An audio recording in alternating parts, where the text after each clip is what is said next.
वोंप्याची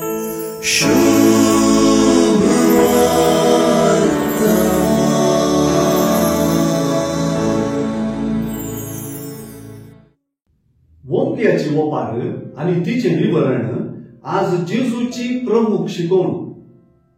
एके रितीन सांगचे तर जेजूस आज वोंपी जावन देवाचे उतर ओपून आसा. कित्याक जेजूचे शिकवणेपैकी ताची ओपारी बरीच शिकवण भारीच तीक्ष्ण आणि परिणामकारी म्हणयेत. ओपारी बरीच शिकवणेंत जेजू प्रवादी शिकवण दिता आणि ताची ऐकूंक कान आसतात ती ऐकूंक म्हणली उतरां प्रवाद्यांच्या उतरांक ताळ पडतात. देखूनही प्रवादी उतरांची तीक्ष्णताय आटापता.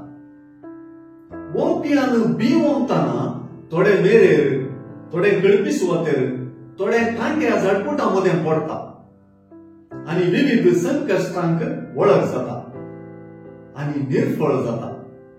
पूण बरे सुवातेर पडता ते बी मात्र फळादीक जाला.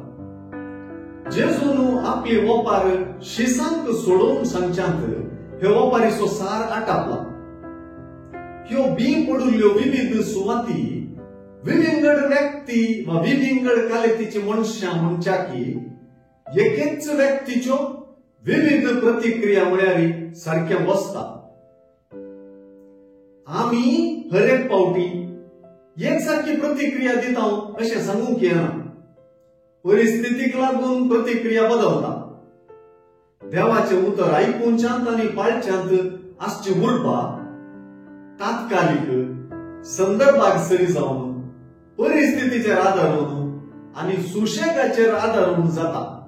असल्या संदर्भात फळादीकपण उणें जाता.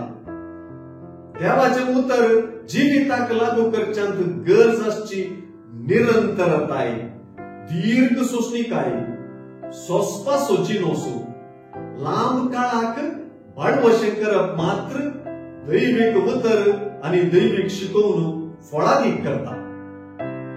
गलिलयाचे सरोवराचे वेळेर वेळची ही दैविक शिकवण जेजूचो पाटलाव करून गेल्ल्या लोकांक आणि विशेष करून ताच्या लागशिल्ल्या शिसांक जिणीभर जेजूचो पाटलाव करूंक आणि कठीणाच्या परिस्थिती सहित क्रिस्ता पाटलावांत जिणी फळादीक करूंक उपकारतली.